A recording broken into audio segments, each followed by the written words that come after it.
আজকের রেসিপি ডালে চালে মুড়ি ঘন্ট, যা ওপার বাংলার রেসিপি। ভীষণই সুন্দর, ভীষণই সুস্বাদু, আর খুব চটজলদি বানানোও হয়ে যায়। নমস্কার বন্ধুরা, মাই সিম্পল লাইফস্টাইল ব্লগে স্বাগত জানাই। আশা করি ভালো আছেন, সুস্থ আছেন। গরম গরম ভাতের সাথে কিন্তু এই পদটি ভীষণ ভালো লাগে, মন্দ হয় না। যেহেতু আমার দিদা ওপার বাংলার লোক, তাই এই রেসিপিটি তার থেকেই শেখা, তাই আপনাদেরও শেখাতে চলে এলাম। কড়ায় দিয়ে দেবো 4 টেবিল চামচ সর্ষের তেল। পুরো রান্নাটাই করব সর্ষের তেল। তেল গরম হয়ে গেলে দিয়ে দেবো 1 চামচ হলুদ গুঁড়ো আর 1 চামচ নুন। হলুদটা পুড়ে হালকা গরম হয়ে গন্ধ ছাড়লে মাছের মাথাগুলো দিয়ে দেবো, যা আমি ছোট ছোট পিস করে বাজার থেকেই কিনে এনেছি। কাতলা মাছের মাথা, মাঝারি সাইজের। অবশ্যই জল দিয়ে ভালোভাবে ধুয়ে নিতে হবে। এই রান্নায় কিন্তু মাছের মাথায় আগে থেকে নুন হলুদ মাখিয়ে রাখতে হবে না।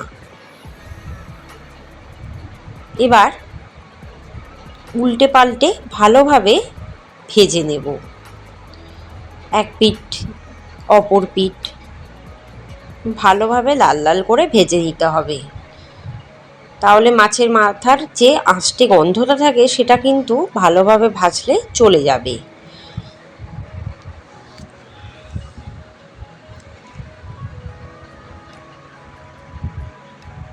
এবার দিয়ে দেবো 1/2 কাপ মুসুর ডাল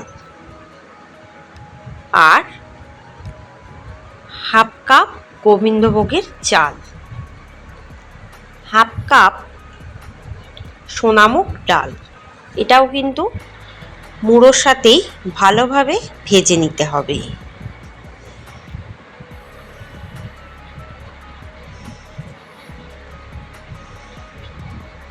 এই সময় আঁচ কিন্তু একদম লোতে রাখবেন।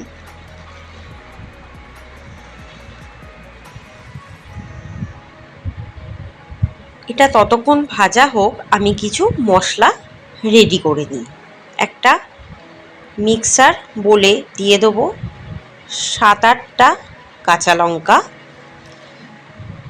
একটা গোটা পেঁয়াজ আর একটা বড় পেঁয়াজ 4 ভাগ করে নিয়েছি, একটা টমেটো, এটাও আমি 4 ভাগ করে নিয়েছি, পরিমাণ মতো আদা আর 10 কোয়া রসুন।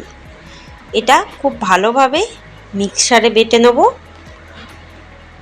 আপনারা চাইলে শিলেও বাটতে পারেন। এভাবে একদম মিহি পেস্ট করে নিতে হবে। দেখুন প্রায় মুড়োটা ভাজা হয়ে গেছে। তারপর আমি ওই যে মশলার পেস্টটা করেছিলাম, আদা রসুন পেঁয়াজ টমেটো দিয়ে কাঁচা লঙ্কা দিয়ে, সেই পেস্টটা ঢেলে দিলাম আর খুব ভালোভাবে এটাকে কিন্তু কষিয়ে নেব। এই সময় আঁচটাকে একটু বাড়ানো যেতেই পারে কষানোর সময়। সিমে রাখলেও কোনো অসুবিধা নেই। খুব ভালোভাবে কষিয়ে নেব যাতে আদা রসুনের কাঁচা গন্ধটা চলে যায়। এই সময় দিয়ে দেবো 1 চামচ মতো ঘি। কষানোর সময় তাতে কি হবে, একটা ঘিয়ের সুন্দর গন্ধ ছাড়বে, কষানোটাও ভালো হবে।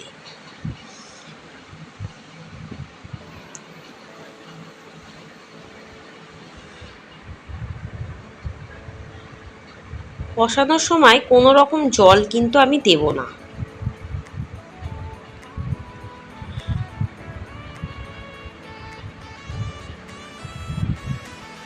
দিয়ে দেবো 1 চামচ চিনি। এটা স্বাদের জন্য আমি দিলাম, আপনারা নাও দিতে পারেন।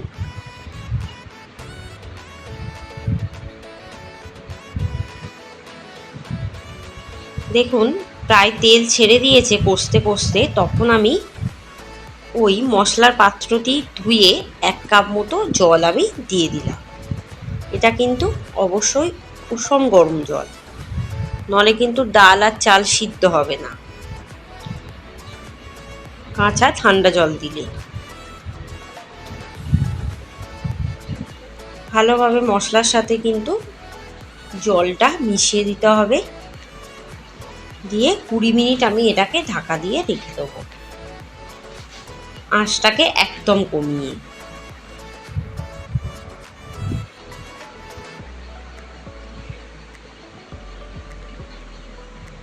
কুড়ি মিনিট পর ঢাকাটা খুলবো, একটু উল্টে পাল্টে দেব।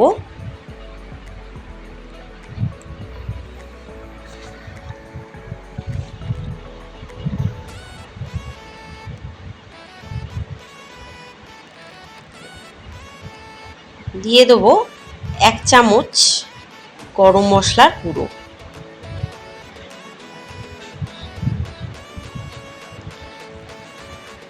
দিয়ে আবারও আমি এটাকে ঢাকা দিয়ে রেখে দেবো। কিছুক্ষণ পর ঢাকাটা খুলবো, দেখুন মুড়োটা প্রায় সেদ্ধ হয়ে গেছে, আর ডাল আর চাল উভয়ই কিন্তু সেদ্ধ হয়ে গেছে, কিন্তু এটা একটু মাখা মাখা হবে, তাই এটাকে আমি লো টু মিডিয়ামে রেখে আবারও ঢাকা দিয়ে রেখে দেব। কিছুক্ষণ পর ঢাকাটা আবার খুলবো, খুলে দেখুন জলটা প্রায় শুকিয়ে শুকিয়ে গেছে। এবার নেড়ে চেড়েই কিন্তু জলটা শুকিয়ে নিতে হবে, আর ঢাকা দিয়ে রাখার দরকার নেই। প্রায় 15 মিনিট মতো আমি এটাকে একদম লো আঁচে শুকাবো, মানে মাখা মাখা করব।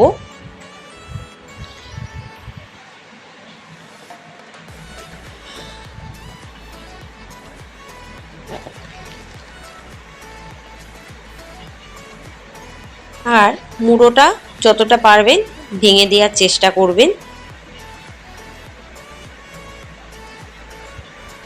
ডাল চাল খুব ভালো মতো সিদ্ধ হয়ে গেছে।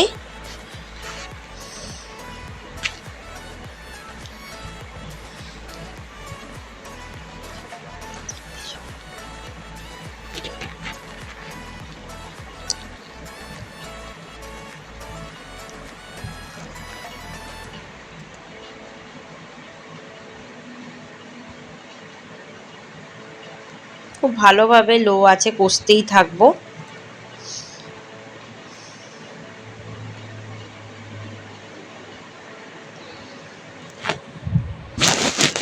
যাতে কষতে কষতেই মাখা মাখা হয়ে যায়। এবার নামিয়ে সার্ভ করব। প্রায় মাখা মাখা হয়ে গেছে, দেখতেই পাচ্ছেন।